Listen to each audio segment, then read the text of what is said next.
everyone. Welcome back to the Captain Logan Show. It is I, Captain Logan, and joining me as always is my wonderful chat moderator and producer, DJ Martinez. Welcome, DJ. Hello. Welcome to yourself. Welcoming me. Is your life, sir? How's your week been? What's going on? It's all right, man. Today was crazy, but I made it.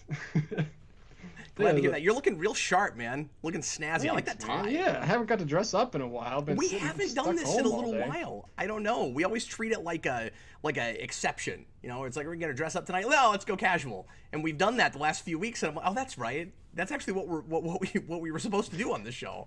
But we've had a few shows where we haven't for various whatever reasons. We've gotten complacent. I mean, the viewers have been complaining about it. But maybe a little. I have not heard one thing about that. They can't even stand to look at us. A couple of ragamuffins we are. That's fair. Yeah. With as long as my hair is, my beard and everything, I probably look even more ragamuffin-ish when I try to dress up. Where it's like, you're just making it worse, Gab. It's a great word. Should use that. Ragamuffin. More. Ragamuffin. Is that your word of the day? Are you Ragnarok-a-muffin? That's it. Ragnarok-a-muffin. Oh, that's the best. We are. If some muffin or like coffee shop has not made one of those to coancide with the release, they really missed an opportunity. That's brilliant. Well, and what's wonderful about that is that's just Norse mythology. You don't have to have any kind of a trademark to use the word Ragnarok. That's right. You could use it in anything. Every one of us could have a comic series right now called Ragnarok, and nobody could do anything to us. Or Ragamuffin.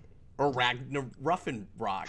Ragnaruffin. That sounds like a detective, like a pup who's like a detective with some meddling kids. He's the world's greatest detective dog. Well, we are off to quite a start this evening. Welcome back to the Captain Logan Show. Tonight we are going to talk about all kinds of fun things. We're going to do a lead-in story, a breaking thing that just happened earlier today about how HBO Max is going to get Warner's entire slate of a whopping 17 movies next year simultaneously released with theatrical films. So we're going to talk about that.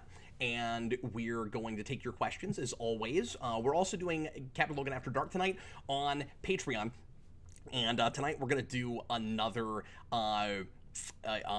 blind commentary, which we've not done in a little while. And DJ, I'm hoping that this one turns out a little bit better than Cats, because that was just a strange experience. So we are 3 for 3, man. Don't say that, because then no one will want to come to it. It's like, oh, well, those always suck. No, I think they're fun, but we just keep picking movies that we thought would be a little bit more fun to be bamboozled by, and then we're like, not bamboozled enough. I don't know. The last thing we thought Cats would be is boring, and it was super boring. It was kind of boring, yeah. There were those moments where we were like, what is, Jason's like, what the heck moments. We had a few of those, but most of them were real early on. After about 20 minutes, I kind of adjusted to it. Yeah, you get acclimated to creepy cat people way quicker than you would assume.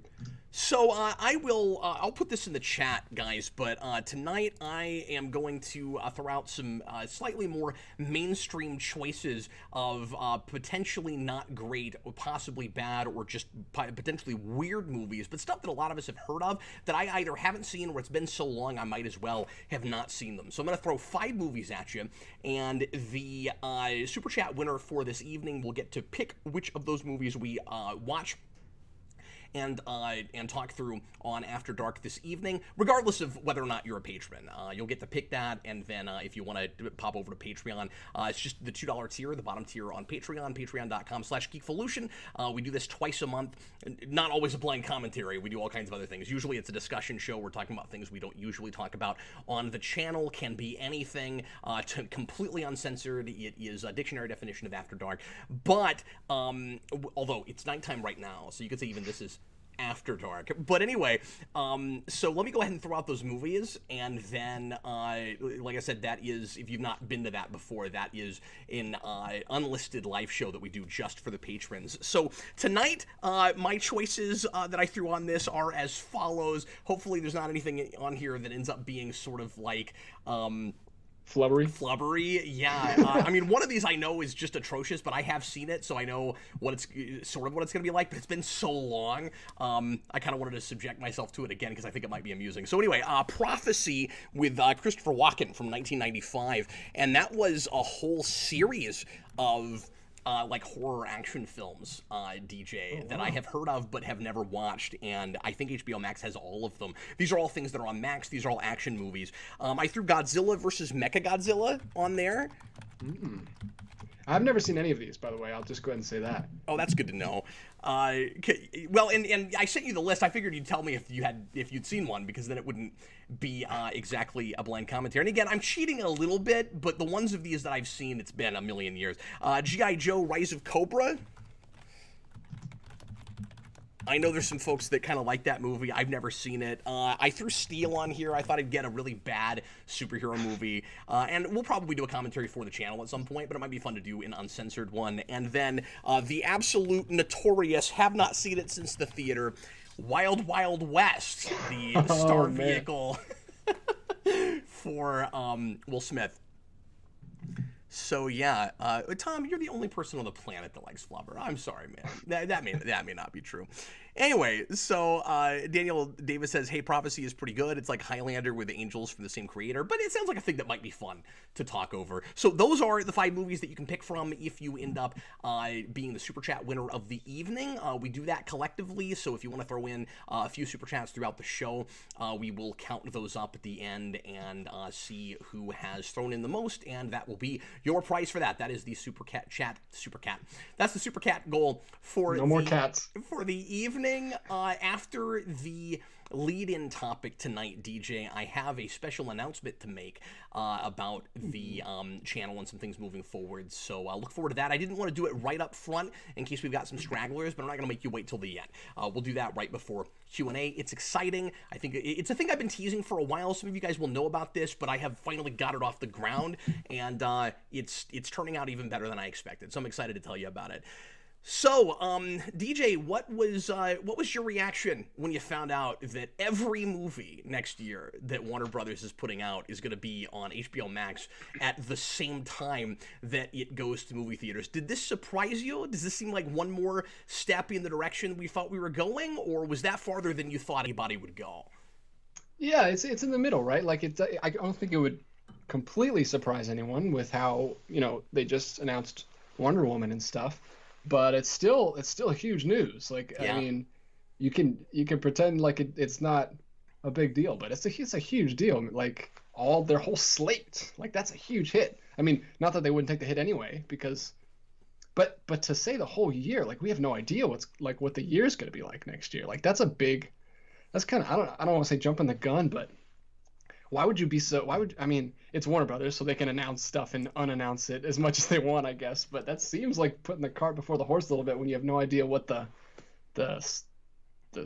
environment's going to be like for the whole year. Yeah, no, that's an interesting take. I mean, I can kind of see both sides to it, right? Where it's like, well, because of the uncertainty, we might as well just cut our losses, even if we got lucky and like middle of the year, all the theaters were able to open. Because forgetting that we've got a vaccination coming, it looks like pretty soon, multiple vaccinations probably pretty soon, that doesn't mean that everything magically goes back to normal right away. Yeah, of course. And so they're going, it sounds to me like they're basically, well, it could be a couple things. It sounds like they're basically turning all of the stuff that they've been just sitting on into loss leaders, where they go, okay, we've already lost a lot of money on these things.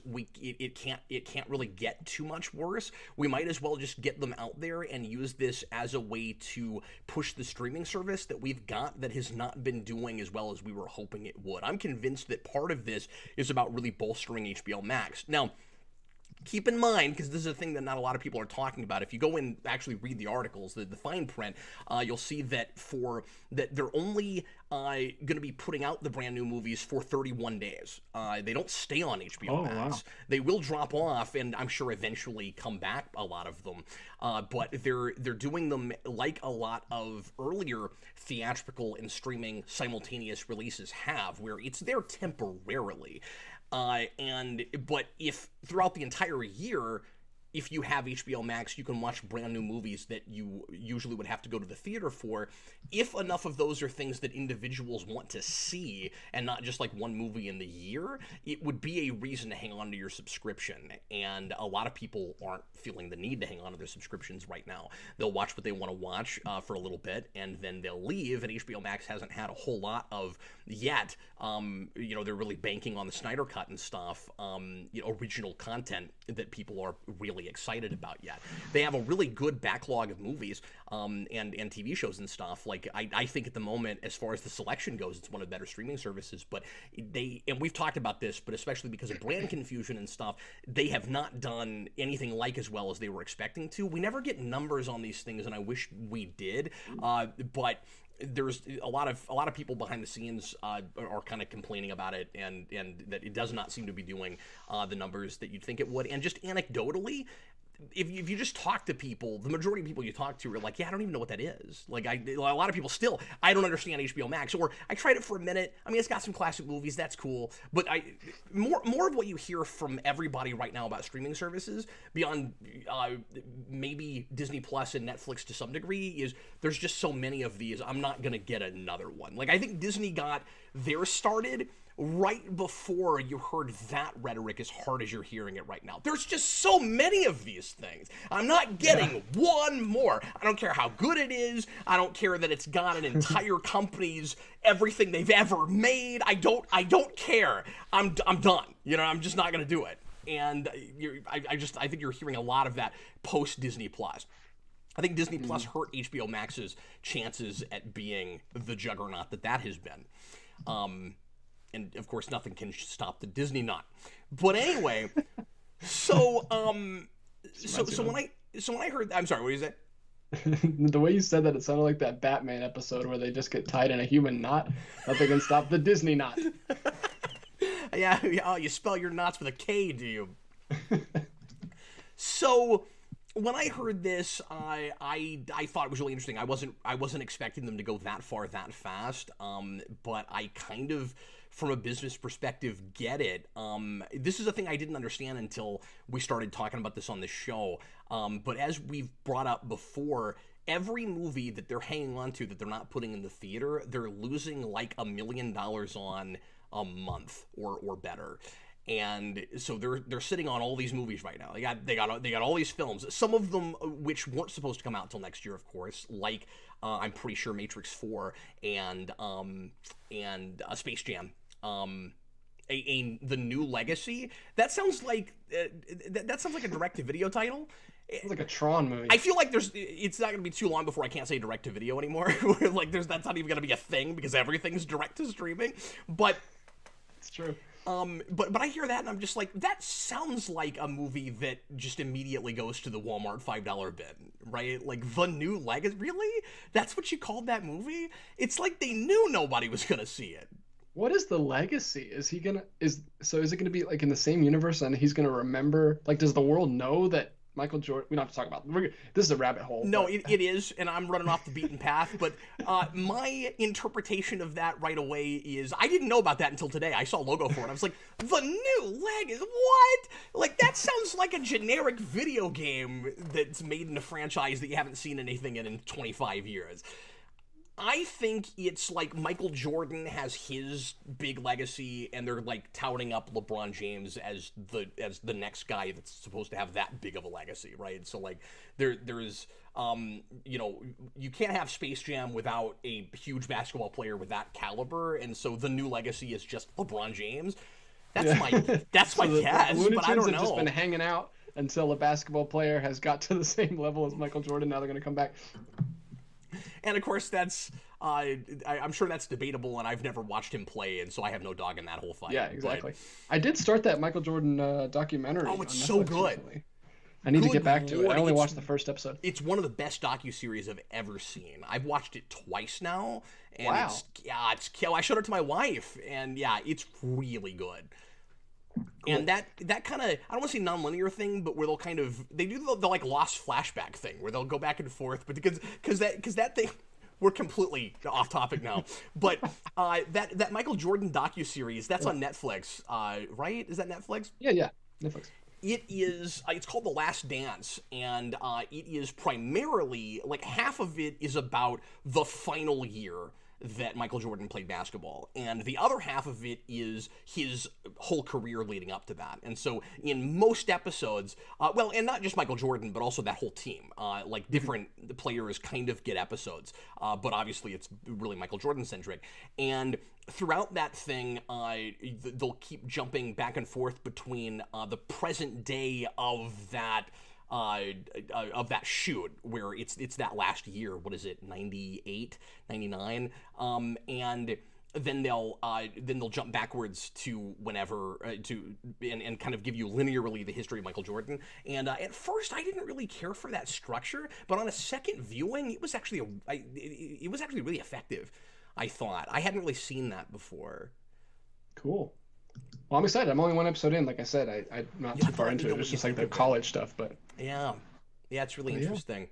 Especially the Rodman stuff is kind of fascinating. The way that guy was able to, I don't want to give too much away, but the way Dennis Rodman was able to like run off and party and like drink constantly and looked like completely irresponsible, and then turn right around and have like total work ethic in practice and on court. It's astounding. Like the way that guy was able to compartmentalize his personality. It's nuts. I don't know how that man did that. It's crazy. It's like two completely different people. It's like Two-Face playing basketball. It's nuts. Anyway, clearly I am digressing. But but obviously I'm curious to see what this means for everything. The CEO of Warner Brothers and everybody involved there is spinning this like it's going to be good for movie theaters, which I'm sorry, that is nonsense. They're like, well, I don't even understand the argument. How? It's like, well, people that I guess what they're saying is people will still go to the theater, and maybe I think the idea is maybe they'll be more willing to go to the theater knowing that it's on streaming because not everybody will be rushing out to the theater. That sort of thing. I think that's a really weak argument. Risk.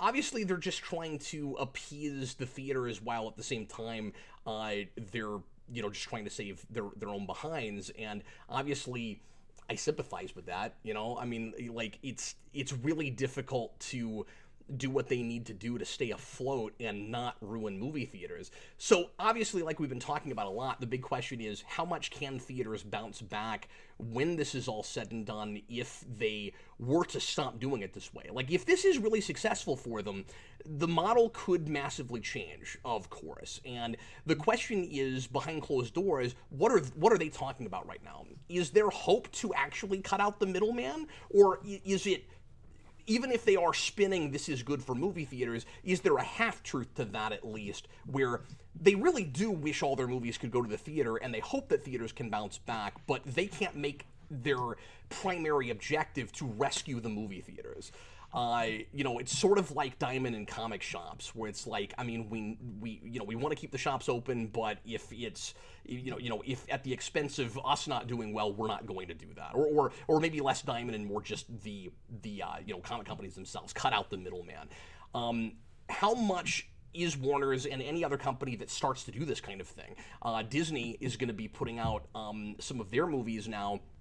I think Black Widow they announced this for on Disney Plus, and they're not going to do the stupid $30 thing because that really backfired for them. So like this is setting a massive precedent, and the question is, are these companies intentionally trying to change the status quo and want this to be the new normal, or are they hoping that somehow miraculously the movie theaters can get back to where they were eventually, where they can stop all this and it's temporary? I don't know. When you say the entire year, that's sending a message to people that you don't want to have to rely on the movie theaters. And regardless of what your actual intentions are, I think it's going to affect, I don't know, it's been a long time, right? I mean, it's been since February since most people have been to theaters. When it's a full 2 years, DJ, when people aren't really going to movie theaters, do they rush back out when everything is said and done? I kind of don't think so. Yeah, I have no idea. I mean, I know there's a lot of people itching to get out because they've been not been able to do much, so there's that going for it. But I don't know. I don't know if movie theaters will be the thing that people rush out to when they're done. And then I have this question, because HBO Max doesn't exist in foreign markets right now. And so the movies that go to other countries, China, Britain, et cetera, um, that will be the only way that those folks can see them, is to go to a movie theater. So are we going to end up with a split industry over this, at least for a time? Like, is it possible that America is the one country in the world where movie theaters more or less close down and are done, and we kind of forget about them? But there's a lot of other places in the world where the main way people go to movies is still the movie theater. And then how does that affect the industry? Like, how would that affect how big Hollywood companies make movies? Because if the blockbuster is still huge in China, then we would still probably get blockbusters. We've been relying on them real hard anyway. So, like, there's been a lot of talk that I didn't think of this until this happened. There's been a lot of talk that this is the end of the blockbuster. But is it? Or do we just get the blockbuster more on the small screen in America? At least for a while, or eventually would it even out? Where either we end up going back to theaters more, and you just have some kind of startup companies that, you know, maybe like some theater chains die off, and something else eventually replaces them over time. I'm not holding my breath for that. But I also could see it going the other way, where it's like, well, you have a choice. There's just not that many movie theaters, but the bulk of people have just decided they don't really have to have that big cinematic experience. But if you're in China or Spain or something, you're still probably doing that. I don't know. Is that possible? I haven't heard anybody else talk about this yet, so I might be talking totally out of the other side of my face, but it was a thought I had. No, I mean, if nothing else, they're definitely going to be focusing a lot more on the international, even more so. I mean, they already have been the last couple of years. I mean, that's what kept Transformers movies going for so long, and other big, huge blockbuster series like that. Okay, this is also neither here nor there, but we were talking about HBO Max, obviously, but we were talking about like silly movies we've not seen that's on that service. While I was going through the action movies, I'm finding that HBO Max does the same thing that Netflix and a lot of these things do, where they'll have one movie in a popular franchise and it'll be the most hated of them. The only Transformers movie they have is the second one, because of course it is. And the only Terminator movies they have are 3 and Salvation. Weird. I just want to throw that out there because I think it's funny. So that's Salvation. That's kind of my immediate scatterbrained thoughts on that whole thing. We can keep talking about it if people have questions, pre-written or super chat. And by the way, I didn't say this at the beginning of the show, but as always, if you want to make sure that your question or comment gets discussed on air, you can leave a super chat in any dollar amount. We are 90% funded these days by the audience, and we really appreciate it. We will do some pre-written if we can. Don't feel like you absolutely have to do that, of course. And thank you so much just for showing up and hanging out with us for a little bit, either live or after the fact. We won't be able to get to as much pre-written tonight as we sometimes do, because I'm looking at 7:30 my time already, and I've got to be done by 8:15 if possible, so that we can go on and watch a movie for After Dark. So we'll try to get some of those done. There's at least one I know that I really wanted to tackle that we got earlier. Now it's time for an announcement, DJ. Like I said, if you guys want to talk some more about that, feel free to leave your questions and stuff about that. So I announced a couple of months ago a good news, bad news situation with Superhero Rewind. And it's been a couple months since I got an episode of that out. So sometimes when it's been a few weeks, I get the question, is that show dead? No, that show's not dead. I've just been working on Capfall and some other things. I announced when I put out Thor, I think I announced it there. Maybe it was even with RoboCop 2. But I think it was the last one where I said definitively, for all time, unfortunately, we're going to have to be done with screenshots and footage for Rewind. And some people say, that's sad. I'm going to miss the old format, especially because I teased you with going back to it for a few videos. But I ended up with some of the same problems I did before, even with the tweaks I made. And there has not been enough time in my day with as long as those videos have gotten. And I don't want to sacrifice the length when I just have a lot to say and I want to talk real thoroughly about a movie. But that is not the main reason I'm doing it. I would have still stuck to that if it weren't for how impossible it was to get the Jurassic House video up. And at that point, I went, yeah, you know what? I can't do this anymore. Like, I'm really, really sick of fighting with YouTube on the copyright thing. So, good news, bad news situation.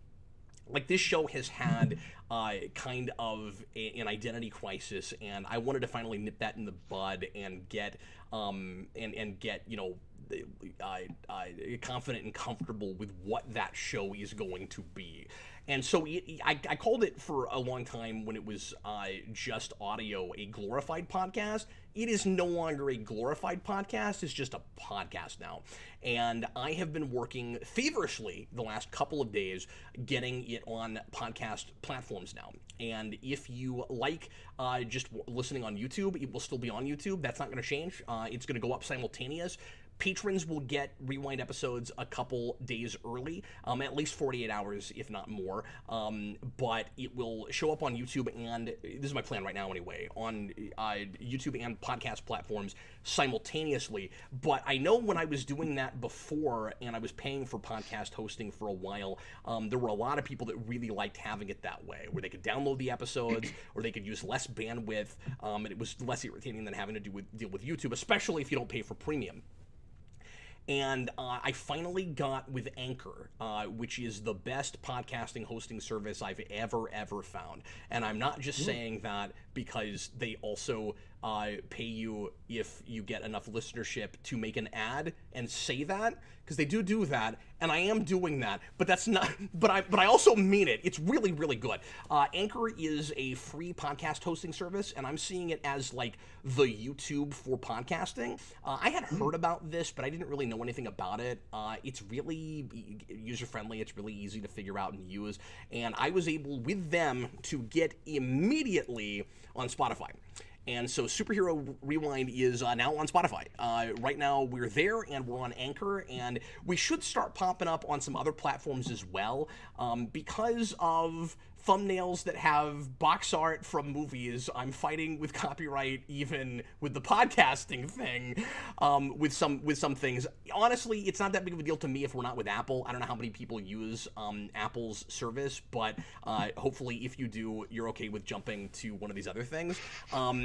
But well, and I'm working on that. I may still be able to get there, but they rejected me initially, and I'm gonna try to get that going. But I am very excited to be on Spotify. It's a thing I use all the time, and for a long time it was hard to get there, and now ironically it was the first thing that I was able to get, the platform I was able to get on. And then Anchor's platform is also really, really solid. They have a good app, and so you can download that and listen to it there as well. I have been working, like I said, feverishly the last couple of days to get as much of the archive up as possible. So I'm up through like 50 episodes. I'm up through Superman Returns. So I'm like a year and a half in now. Like February of 2011 is where I'm at now, because those first couple of years I pumped them out like crazy. Yet it was easier because most of them were much shorter. But I've got a new episode coming out on Sunday, and I'm going to try to get the entire archive posted by then. So look forward to that. I'm also still taking tweet-length reviews for anybody that would like to get their opinion in the actual podcast, in the actual Rewind. If you don't know about that, that's a thing that we do at the $5 tier on Patreon, where every time I do a Rewind, you can do a tweet-length review and put in your own rating on the 0 to 4 scale. And we usually have 5, 6, 7 people who do that. Already got a few for this one, and now is a good time if you care anything about that movie. The review for Sunday will be Big Hero 6, and so if you have opinions about that movie or you want to watch it before then, I'm asking for tweet-linked reviews by the end of Saturday, and like I said, you just got to be at the $5 tier on Patreon for that, patreon.com/Geevolution. So that's the big news, is Rewind is going to be the entire archive, everything is going to be, at least for superhero. I'm not sure how I'm handling the Rewind, the United reviews yet, United in sci-fi and all of that. They may be up on a podcast at some point, or I may just leave them on YouTube. I'm not sure yet. But this will be an archive of all of superhero and then new episodes as they come out. And I'm also, DJ, kicking around doing a separate one, because on Anchor you can have separate podcasts. It's really cool what they offer there. But I am thinking about posting all the superhero commentaries there also. Because that'd be cool. I think that could be, and I don't want to put it in one place where you have to like skip over commentaries in order to get to rewinds. I think rewind needs to be in one place, especially because on something like Spotify you can autoplay, where it'll just go straight to the next one, which is also why I don't mind putting like the 9-10 minute ones up there, because you can, if you want to listen for a long time, you can just let one go into another. But yeah, so I'm thinking about also maybe getting the commentaries in there as well. But that's the newest. So I hope that sounds cool for folks. I will put links up after this. I want to announce it here before I post it on Facebook and YouTube and everywhere. But it's really easy to find. Spotify at spotify.com/superhero rewind, and same thing with anchor.fm, anchor.fm/superhero rewind, and that's how you get to that. That's awesome. That's super cool news. That's really exciting. When I have a commute again next year, maybe I will have tons of stuff to listen to. Thanks, man. Yeah, I'm stoked. Cineraphic, do you need a Spotify account or app? I'm not sure, because I've been using Spotify for years, and I don't know what it looks like when you're not logged in. So I think you can get a free account. It just has ads, right? Yeah, I think so. So you shouldn't. Even if you don't have one. So I'm going to assume you need an account. So, if for some reason signing into a thing is a deal breaker, I don't know if you can listen to it, but you may be able to just, I'm just not sure. Yeah. Okay, well, as usual, we're a half an hour in and I've taken no questions. Well, we've got 16 super chats in the queue. Locked and loaded. Let's try to knock them down. Thanks, everybody, for your patience. Thanks for bearing with me. I had a lot to talk about. Go ahead, sir. Everyone's excited. I don't know if it's the goal or if they just want to talk to us, but let's get to it. William Parcell was the first one. He says, with films switching to streaming sooner than expected, do you think this means the end of films in 3D? Ooh, I hope so. I'm just kidding. I always make that joke because I can't see 3D, so I have no interest in that, because I can't have an interest in that. Man, think how mad Cameron has to be. He's been working on these Avatar sequels for decades, it seems like. Yeah. And now the joke's on him. But can I say, nothing against Cameron, but the joke was on him anyway, I think. I don't think those were gonna break records like he's wanting to. And he's all about record breaking. Like, if you're gonna do that felt like such a fad even at the time. I didn't think that would last, and he's been working on that for, like you said, forever. You saw how 10 years later the Sin City sequel went over. Nobody cared. That's not to say that that's always how that goes, but that seems like that kind of a situation to me, where it's just like, it seemed like a flash in the pan kind of thing. Even though it was such a big phenomenon, but like, it's weird. He doesn't. That's kind of his thing. Like, he does a really big thing, and then he doesn't usually go back to the well like that. He just really likes that world, I guess. But we'll see. But yeah, I think, to answer his question, I don't know if 3D was going to stick around anyway. I was going to say, I think that already kind of happened. Like, stuff still goes in 3D. I can't tell you the last time I heard anybody excited about a movie because it was in 3D. But I think people tolerate it. I really do. I don't think people... I'm sure there are exceptions. By and large, I don't think people go to the theater and go, if this big blockbuster is not... If I can't go to a 3D theater and see it, I'm going to wait. Or like I've got to see it that way. I think more often it's what people will do is they'll just go to, pre-pandemic, they'll go Well, when is the most convenient time for me to go to the theater, and which ones aren't totally booked up? Oh, okay, I can get a seat at this theater. It happens to be 3D. I gotta pay a little bit more, but like this is the best time in my day for when I have to drive my kids around and stuff. So that's when I'll go. Like I think that's the only reason people still go to the 3D movies, DJ, is because there are fewer offerings of regular, viewings because you have the 3D theaters. Yeah. I've never experienced one of the very few that was like done correctly, like Avatar, which people swear by, but I've just never seen it, so I can't speak to what it actually looks like. But Me yeah, neither. like I see, and I did see. I've that seen movie, like, but I can't see in 3D. So yeah, I've seen like I the apparently converted ones. Like I Avengers, apparently have but, never seen that movie the way it was intended. Yeah, because they discriminate against disability people with disabilities. Mm-hmm. Yeah, no, I've been offended by this for years. Yeah, it's like I'm handicapped. What about me? You gotta make exceptions for me. I'm handicapped. All right, go ahead. All right, John Ty. I'm handicapped in Logan. Is the fact that everyone can have an opinion a double-edged sword? Because if all opinions matter, then none of them do. No, not at all. Because all opinions don't matter. Just because everyone can have an opinion doesn't make every opinion a valid one. Well said. It's a real concise answer, I know, but that's what I have to say about that. Yes, everyone's entitled to their opinion, but they're not entitled to everyone thinking their opinion is valid or matters necessarily. There are opinions that aren't valid and don't matter because they're not based on anything. Yeah. Wow. Another one from William Parcell. William Parcell and John Ty competing right now for the award of choosing which movie that we'll suffer through. Oh, Thoughts nice. on the people behind suffering. Dark Fate still saying that, here we go, that sexism in fans was a main reason it failed at the box office. It's ridiculous. It is ridiculous. No, I agree. I think they're either, forgive me, but like allowing themselves to be in denial or delusional about this, or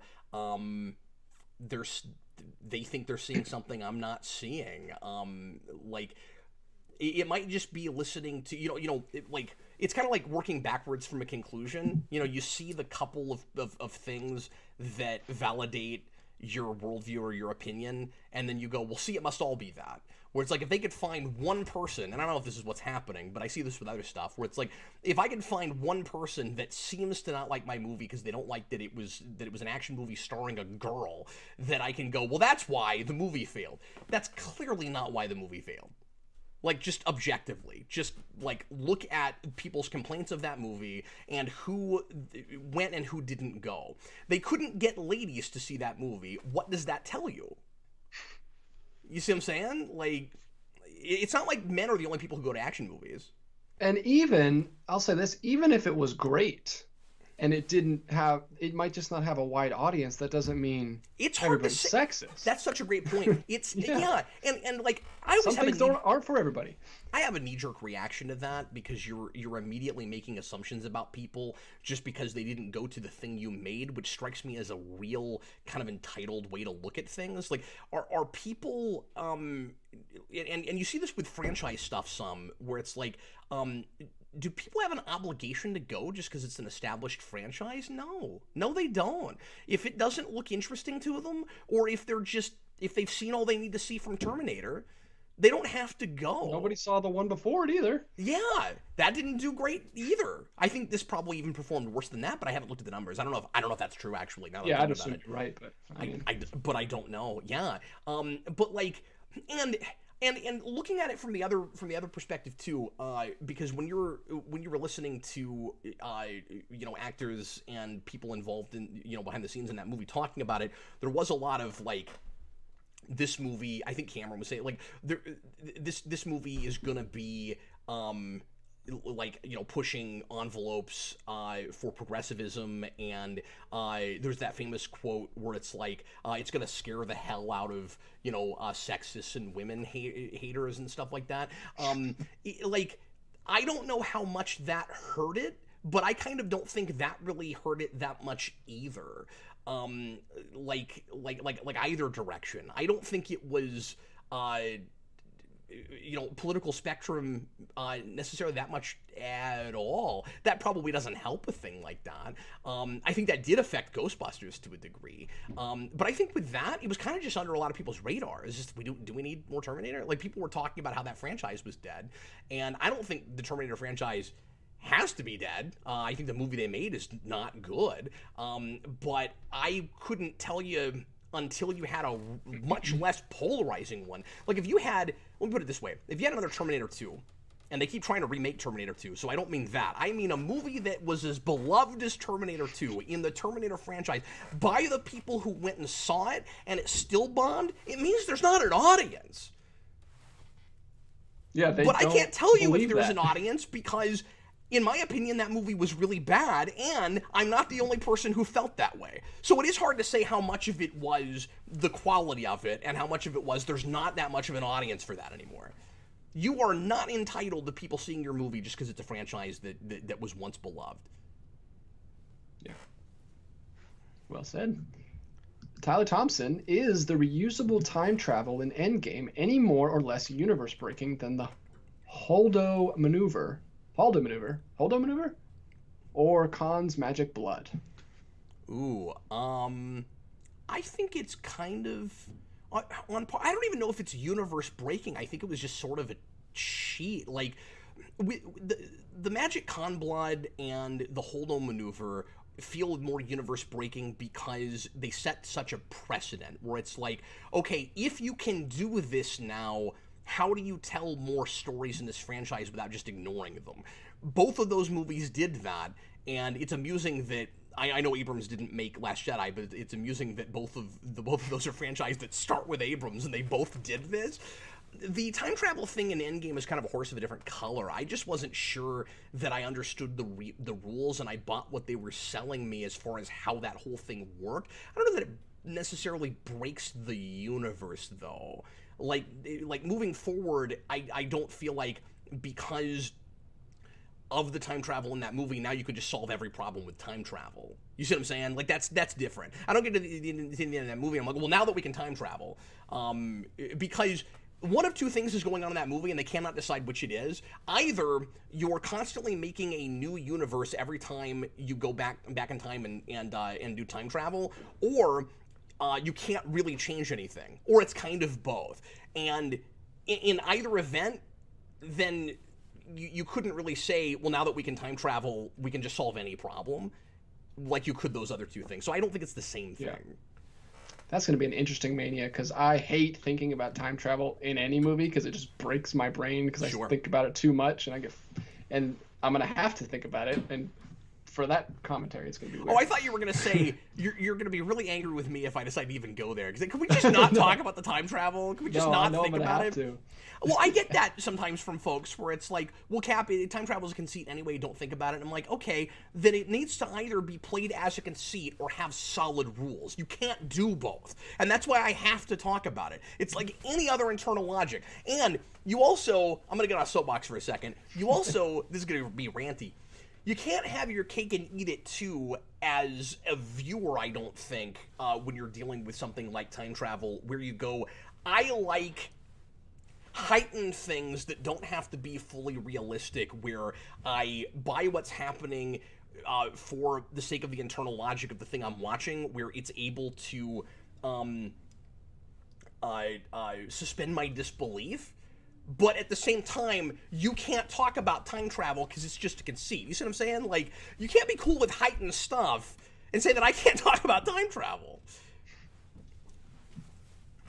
Yeah. Just I won't tell you to shut up when we're doing that mania. Don't worry. I'll encourage it. You can talk about whatever you want. Muchali wants to know how I would write time travel in a story. I've always considered doing some kind of time travel thing, and I never really have. Well, my first novel, there's a time travel component, but the whole thing's not time travel.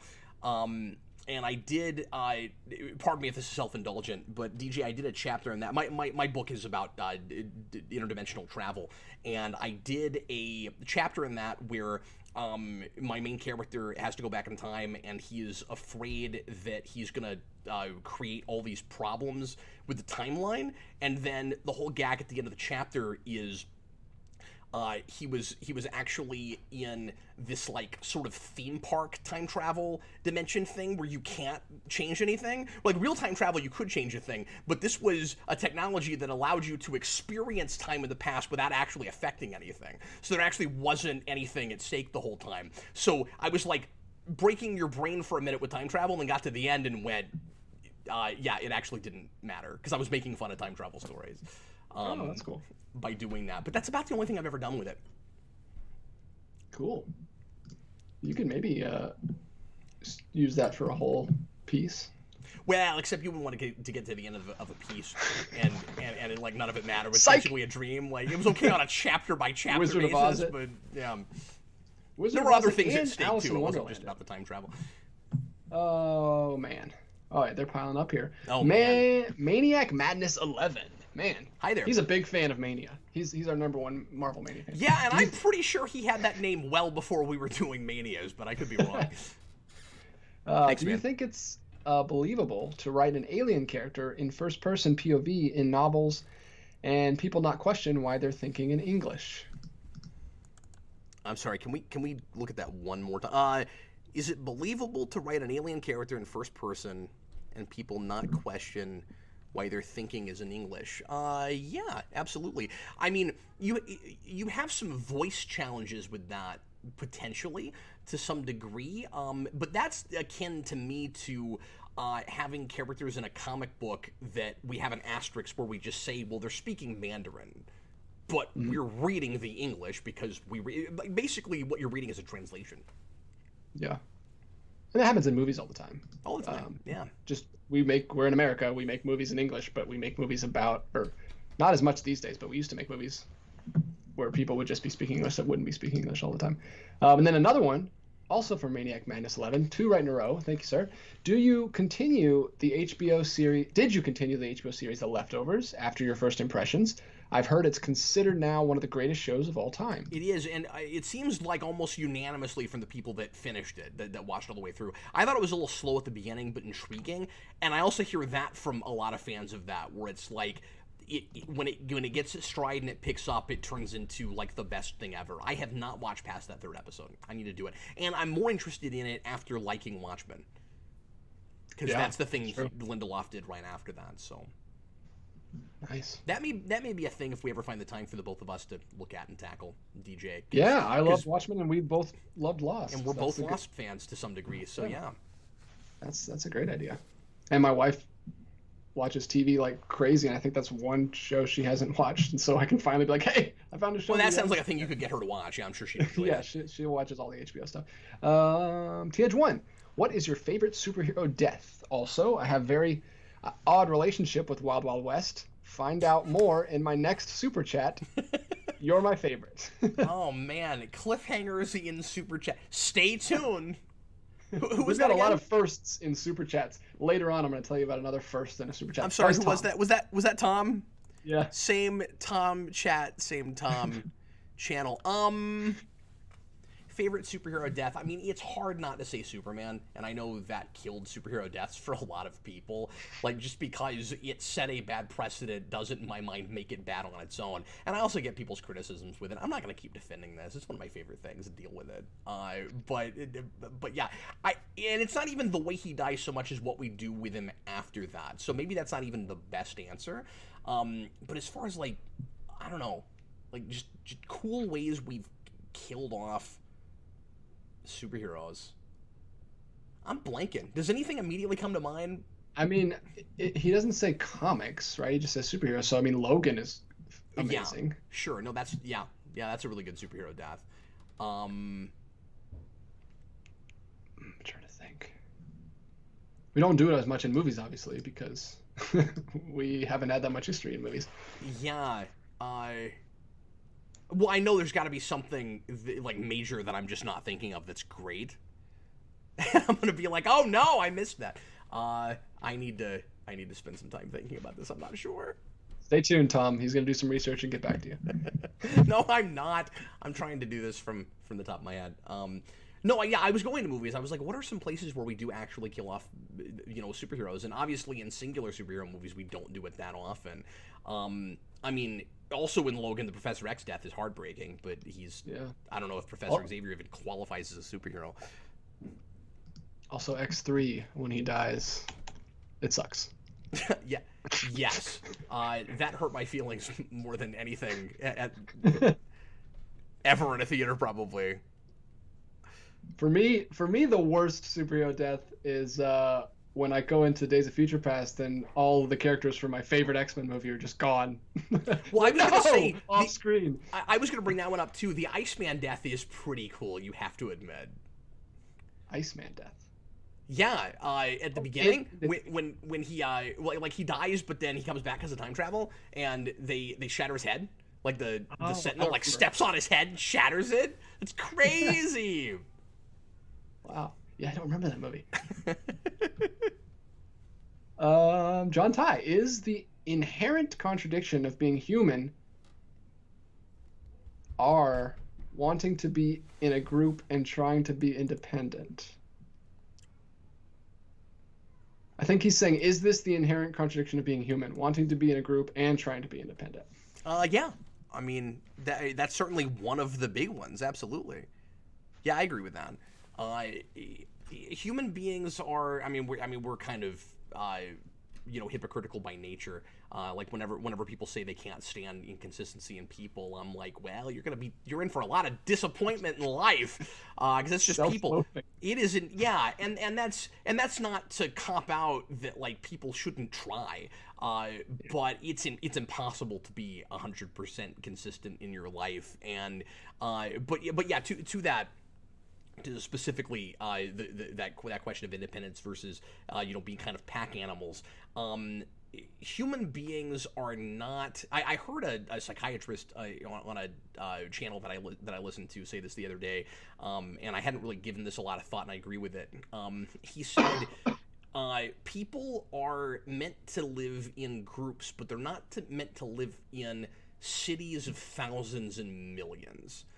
Like, we did not evolve for the kind of society we have, and a lot of the reason that we have a lot of the crazy social problems we have, and that businesses fall apart, and it's hard for and Baptist churches split, and stuff like that, is because we're meant to live in small communities, like villages, almost biologically, and herds. And so maybe it's not that there's so much of a contradiction in that we want to be independent, but we also want to be in groups. It's just that we require and crave companionship, but when you get too many of us together, it's difficult for it not to turn into like a herd mentality problem, which is a big issue that more and more we're seeing in our society, and kind of pack thinking and that kind of thing. Like, I don't know that individuality gets lost as easily in a small community unless it turns into a cult and there's like one guy at the head that tries to make everybody be what he wants them to be. That's the exception I can think of to that, kind of a tiny dictatorship. It's Jared Leto on an island with a white dress on. Look it up. Look it up if you haven't seen those photos, people. So I'll kind of amend what I said. These are separate things. I think you're right that we are contradictory by nature, and I can see where you might be seeing a little bit of a contradiction there. But I think that being with other people and having your own brain are not mutually exclusive things. That's fascinating. Yeah, that's really cool. These types of questions and conversations make me wish GNN was still a thing, because we could talk about this for like an hour. Yeah. But yeah, the idea that we evolved technologically too fast for our organic evolution is fascinating. Yeah. It's almost like I see it as almost a forced evolution. Like, we're getting to places in some ways that maybe we would have gotten to without technology too fast, and then in other ways regressing because of it. Mm-hmm. I really believe that. Anyway, go ahead. GJJI, how? Hey, Hey, How would how? the Arrowverse how would the Arrowverse turn out with the Flash first and Arrow second? Oh, that's fascinating. I'm surprised they haven't done that episode, honestly, the way they switch them back and forth so many times in that show. Yeah, well, the only time they did a body switch, it was the most confusing thing in the universe, and I don't want to think about that anymore.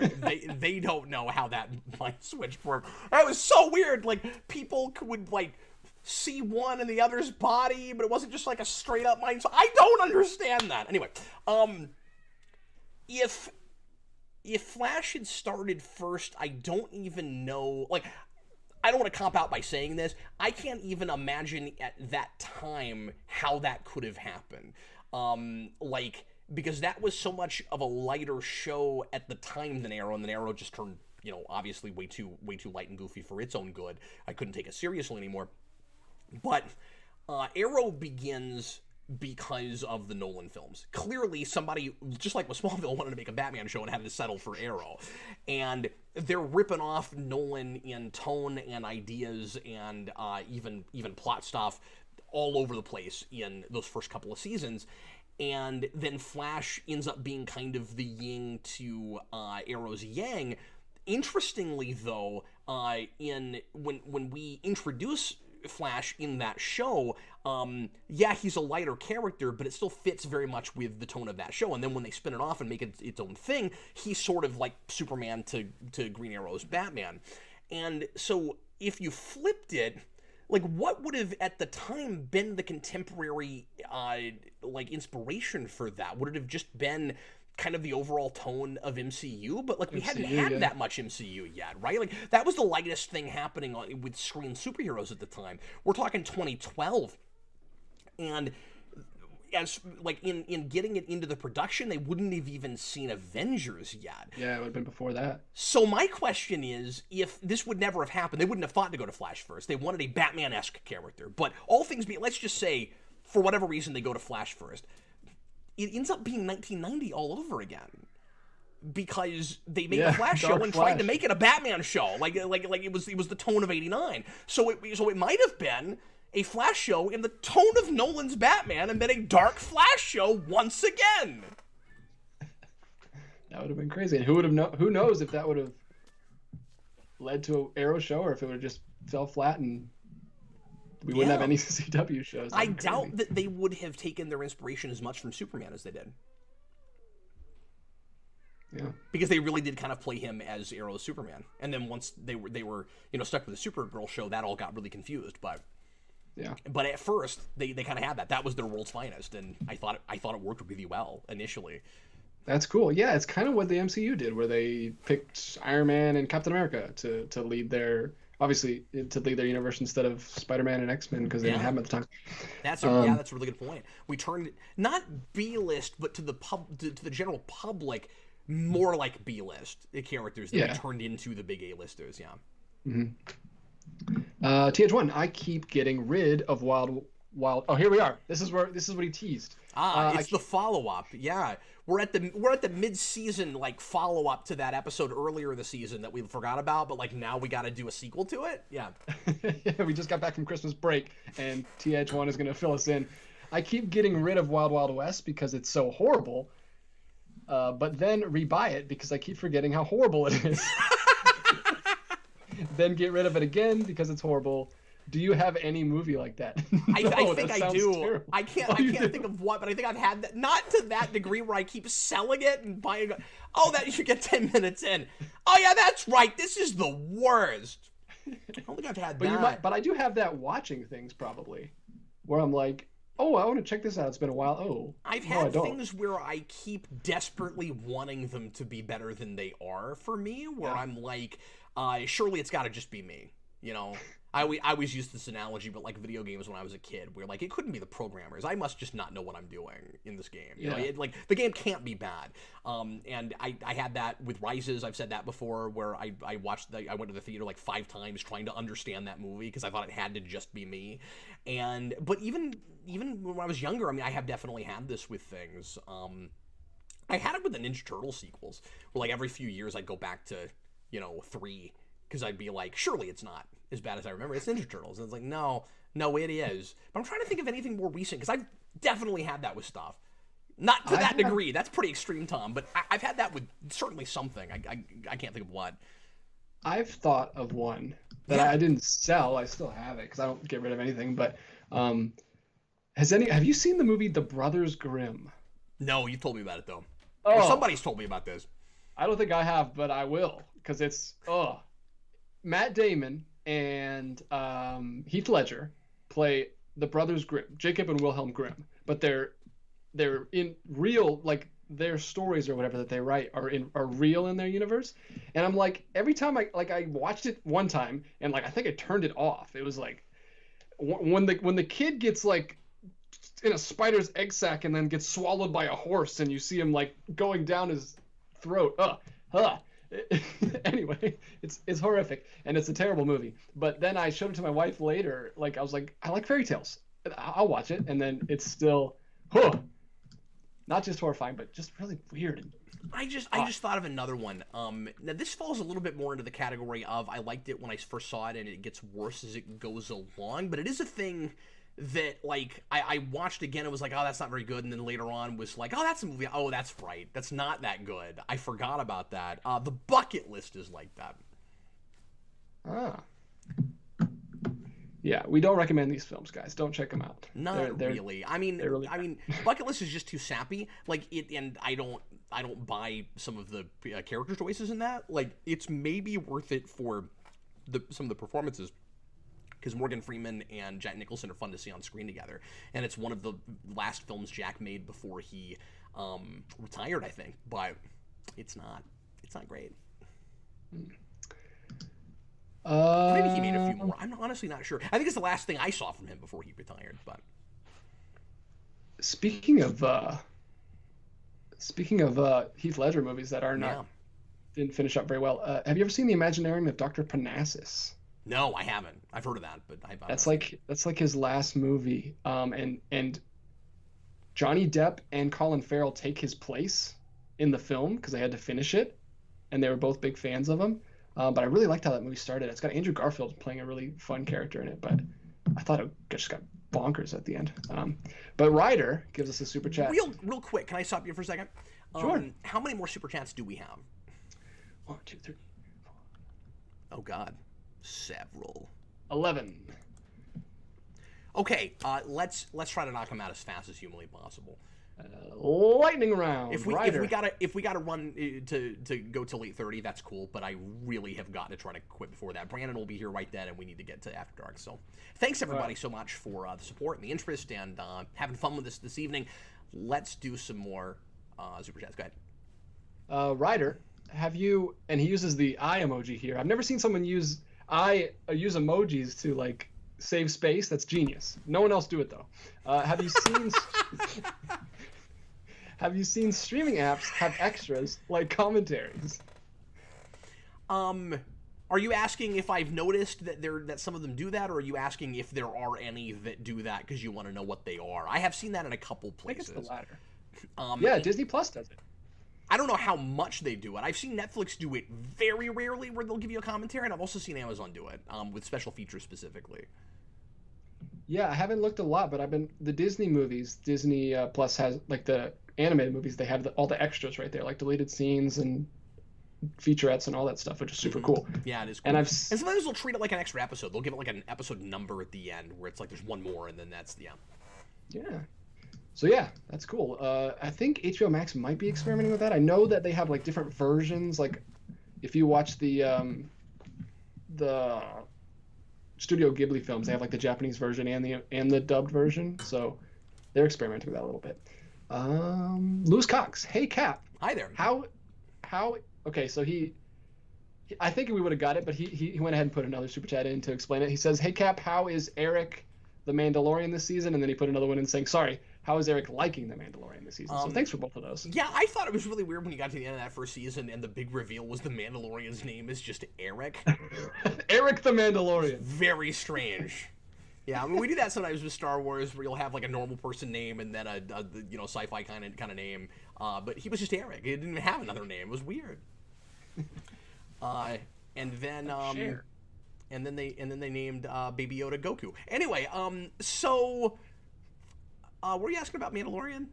I'm sorry, what was the question there? How is Eric liking the second? Oh, Eric's not watching it as far as I know. He watched the pilot with me and reviewed it, and then I was just not. I think he's disenfranchised with Star Wars enough that he can't get excited about even that show, and it just wasn't what he wants, I don't think. But like, I think I want to think that if he gets to the end of season 1 and he starts watching 2, he'll be really won over on it. But I don't know if he's watching it. He's not mentioned it to me. I know he has Disney Plus now. He didn't before, so he may have been watching it and just hasn't mentioned it to me. We only see each other a couple hours a week when we do see each other, so we don't get through everything we maybe want to talk about. I've not thought to ask him about it.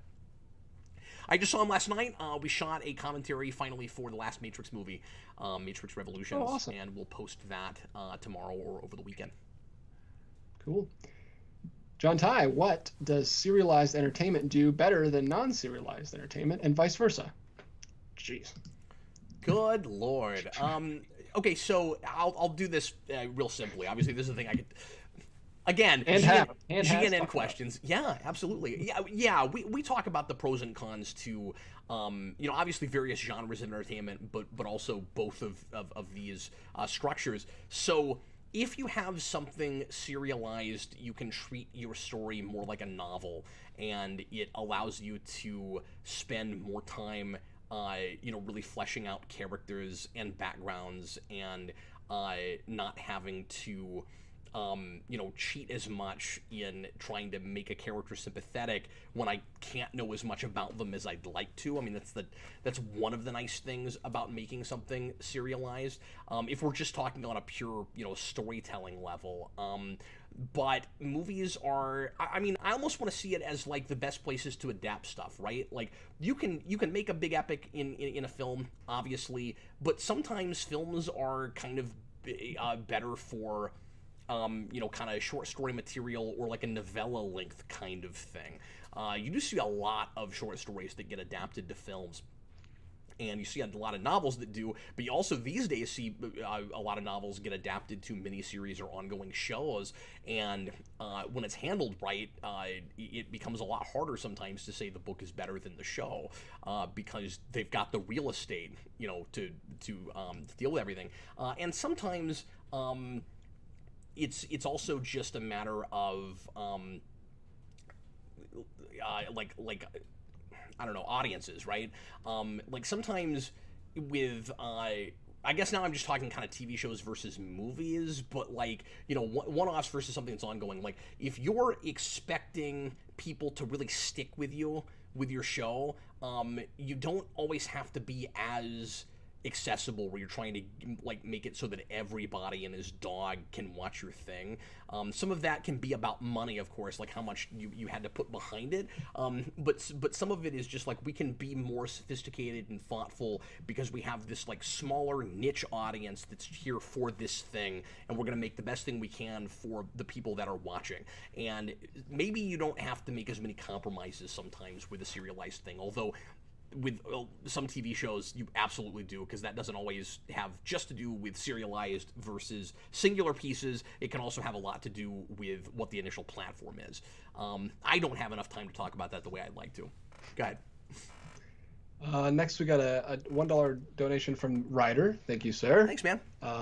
5590 ERS. Which Batman film score do you like more, Danny Elfman or Hans Zimmer? I mean, apples and oranges, man. They're right there. Two different Batmans, two different sensibilities. Both tickle my sensibilities in various ways. Obviously, Danny Elfman's score is a lot more classic and old Hollywood, if you like that term, and more earwormy and hummable, and Zimmer's is more contemporary and was pushing envelopes and was, everything everyone was making after that for at least the next 10 years. There's still a lot of it going on now, where it's like, you're just still doing the Zimmer thing. You can't just go da-da-da-da-da-da-da-da, and that's your whole score. It's not what Zimmer did. There was a lot more in those scores than that. Interesting, too, that both of them were really string heavy, but they sound completely different. Yeah, utilizing that's a good question. A lot of the same instrumentation, but great Captain Logan specific question. That's a great question. Yeah, thanks, man. Mr. Roboto, overall characters, who best Smallville or Gotham? For Who has the best character? specifically? Smallville or Gotham? Believe it or not, and it's hilarious because Smallville was on twice as long as Gotham, if you can believe that.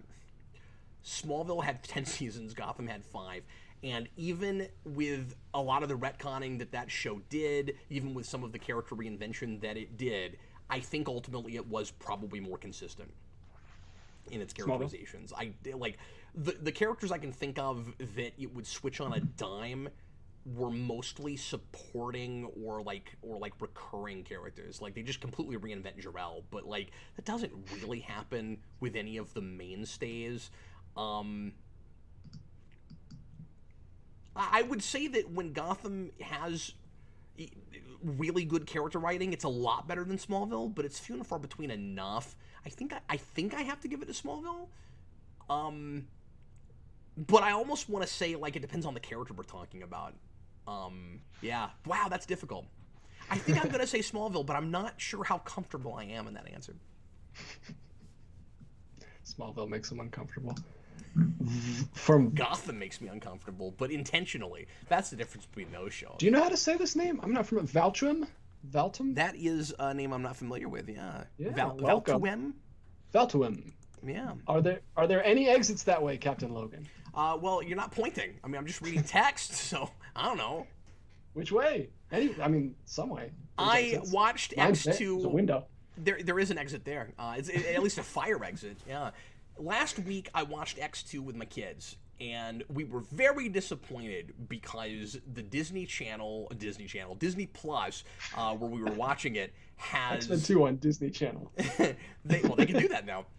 I bet they will do that. They have the subtitles correct there. They're not the wrong subtitles, and it really made us sad because we were watching with subtitles, and it says there are no answers that way, Wolverine. I was like, oh, you didn't use the messed up DVD subtitles. That's sad. You were looking forward to it the whole time, and it was just a huge Jason he said that at the beginning. He goes, I cannot wait till we get to there are no exits that way. We have threatened making that into a T-shirt for a long time. I think we should do it.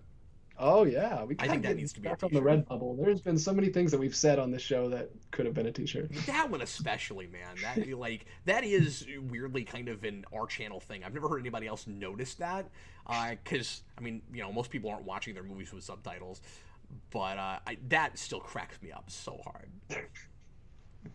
And maybe we'll make a Raptor Room T-shirt at some point. Oh yeah, lots of Marvel Mania stuff. Yeah. 5590 ERS. Any franchises you believe should have stayed as one or two movies? Terminator, we were just talking about it. Yes, yeah. The Matrix. And again, in hindsight, right? Eric and I were talking about this last night. There were a lot of things that it's really easy with something like Matrix Revolutions to say, you should never have done this. And where you could imagine an eventuality where they did it really well, so you wouldn't have thought to say that, right? Where it's like, well, you never should have even bothered with sequels to that. You can't make that effectively. I don't know. It's just they didn't. So it's easy to jump the gun and say you shouldn't have done that, right? So yeah, I mean, the Matrix is certainly one of those.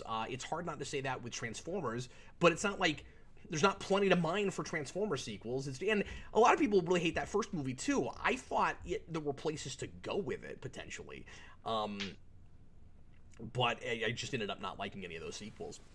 A lot of horror franchises, right? Like, you make one Jaws movie. Like, I don't know why you have to have more of those. I've not seen any of the other Jaws movies, but I don't know why you got to have more of those. That's true. That's very true.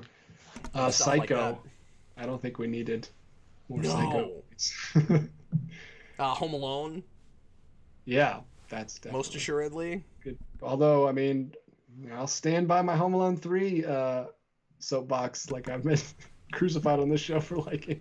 The Alien movie, certainly. Somebody says Rocky. I don't agree with that. I like the first 4 fine. I mean, 3 and 4 are a step down from 2. But also, if you didn't have all those sequels, you wouldn't have had the Creed movies, which I think are as good as the first 2 Rockies. So, yeah, I really like the first 2 Rockies. 5590 ERS. Any franchises? Just read that one. Jerry Martis. Let's check that one. All right. Jerry Martis. Another name I'm not reading that often.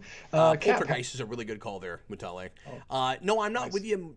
Well, okay, I'm sorry. Mutale's not saying that Chucky should have stopped with the first one. He's probably saying past 2 or maybe 3. 3 is not great. That's a little lame. But I don't know. The ones when it goes from Child's Play to the Chucky movies, it becomes a different thing, and it's weird and very silly, and I kind of enjoy it for what it is, but it's a different thing to some degree. I don't agree with Cinematographic says Hellboy. I know because I wanted a third movie really badly. Yeah. I just didn't. No, that's a different situation. That just shouldn't have rebooted. It should have gotten the sequel it was supposed to get. How many more super chats do we have, DJ? Sorry, I got to check in again. 5. Oh my goodness. Okay. All right. Speed round. Jerry Martin's Cap, have you watched any more of the new Animaniacs? And if so, do your initial how I felt about it thoughts still stand? Yeah, I have not yet. I am planning on doing that because I had a real weird love-hate relationship with that, like I talked about in that video, and I'm curious. I'm certainly curious about more of it. I wish I'd had the time right then to watch more than I did before I talked about it, but I just gave him a knee-jerk response. But a lot of folks have said that I'm likely to like it a lot more if I watch more of it. So I love the Pinky and the Brain stuff, certainly, and a lot of the Animaniacs stuff I certainly laughed at. So I will definitely give it more of a go, certainly. Tyler overall, are you at all a fan of The Twilight Zone? If so, do you have a favorite episode or a favorite standalone episode of an anthology series in general? I like the way you pronounced his name there, where it's like he's Tyler. There's a little more to him too, but overall, I love Twilight Zone. I've never watched enough of it. Brandon and I started a watch of that a couple months ago, and we haven't gotten back to it. My favorite episode of that show has always been the episode where Burgess Meredith goes on trial for being too old and irrelevant and not useful anymore. It's spectacular. I also like the one about the pool shark who wasted his life doing nothing but playing pool, and that's also really interesting. Cool. Was there anything else to that question? Or do you have a favorite standalone episode of just an anthology series in general? Oh, okay, yeah. Well, I gave you those. Yeah. Yeah. TH1, sometimes I play just the video description service on a movie and pretend I'm listening to a radio play.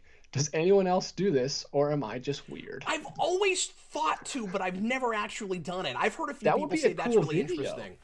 That would Yeah. be a cool to do. It Hard would to, be odd to try to make a commentary out of that because you have to really pay attention. yeah. It's like, this is what's happening right now. No, I've never tried that. Now I'm curious to. Again, I've thought of it, but I forgot about that. That'd be fun. Cool. Daniel And Davis, John- yeah, that's called The Obsolete Man. It's really good.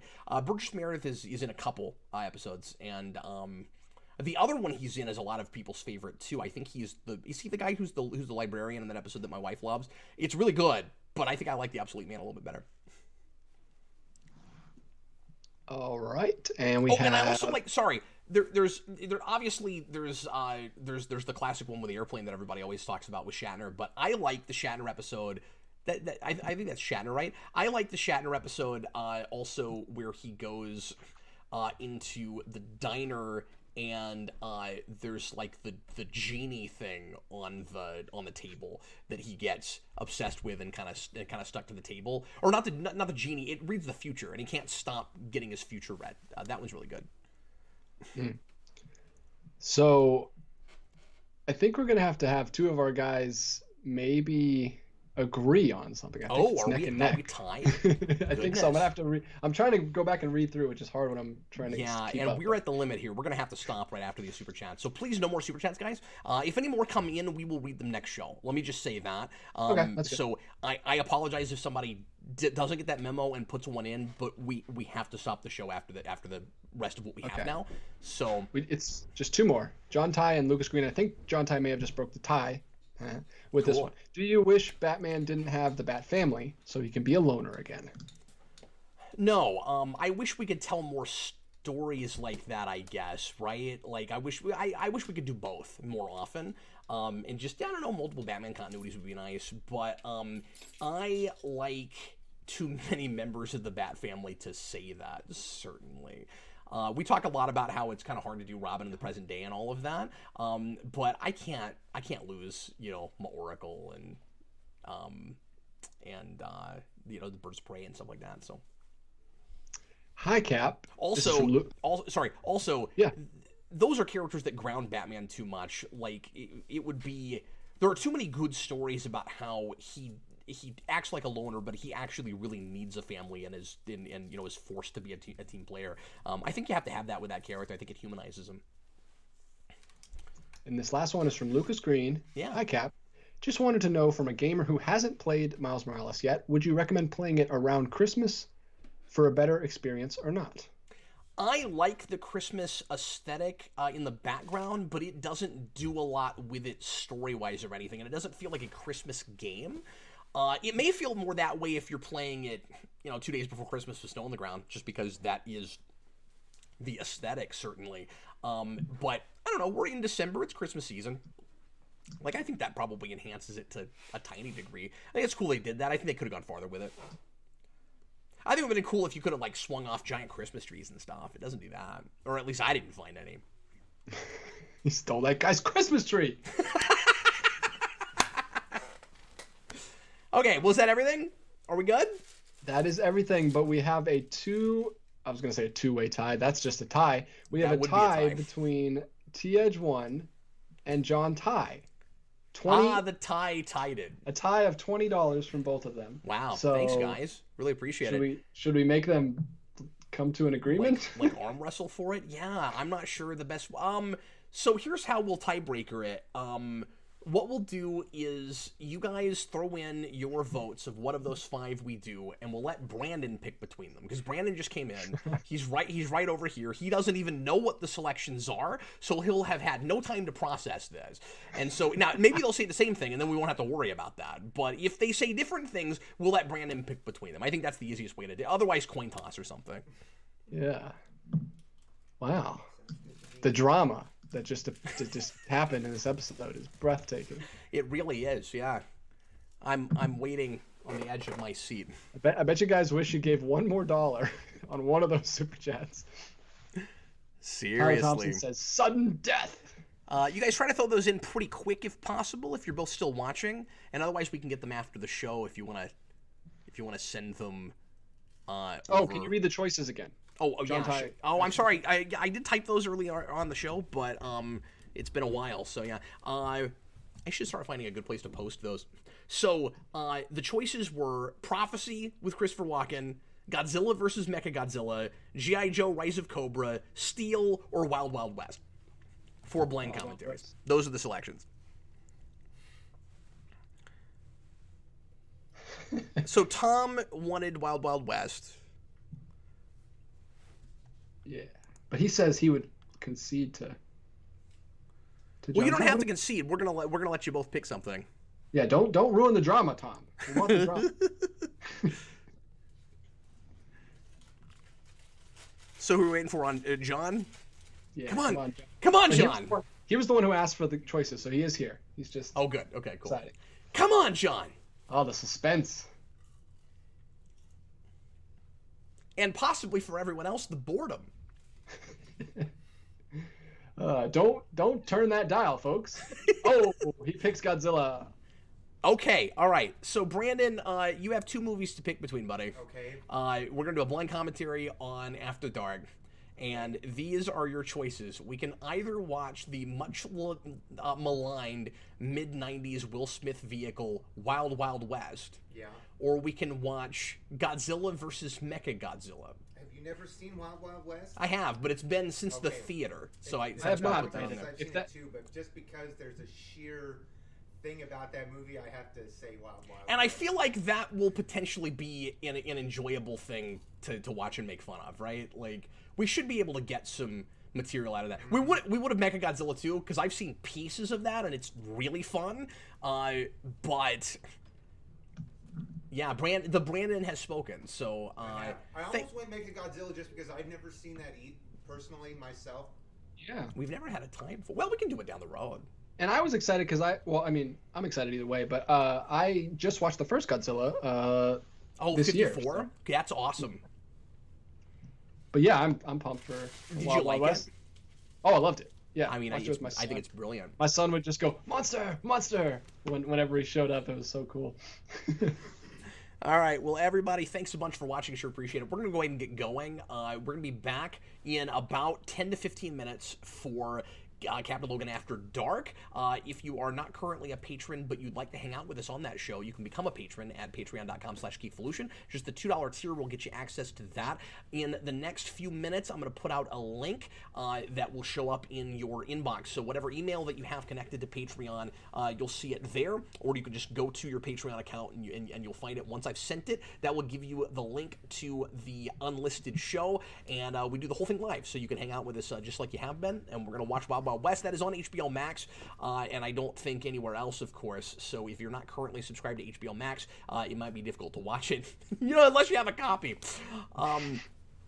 I think that's unlikely for most of us. So that's what we're doing. Oh, okay. I didn't realize I was picking for the thing. I just told you for After Dark. I said we're doing a blind commentary on After Dark. These are the movies you can pick between. I thought it was going to be like coming up like in a few weeks. No. Oh yeah, Tonight. No, Okay, tonight. cool. This is how we did it last time we did this. Yeah, All right. I'm glad I picked that. Well, anyway, guys, thanks a lot for watching. Hope you had a good time. We certainly did. Like I said, check out the new podcast section on Spotify and on Anchor for Superhero Rewind. Right now, I'm only up through part of 2011, but I'm going to get everything up hopefully in the next couple of days, so you'll be able to listen to some of the more recent ones and lengthier ones if you're so inclined, and you'll be able to use that to listen to all the new episodes as they come up. Brand new episode on Sunday on Big Hero 6, so look forward to that. And in the meantime, I was Captain Logan. That was DJ Martinez. And thanks a lot, guys.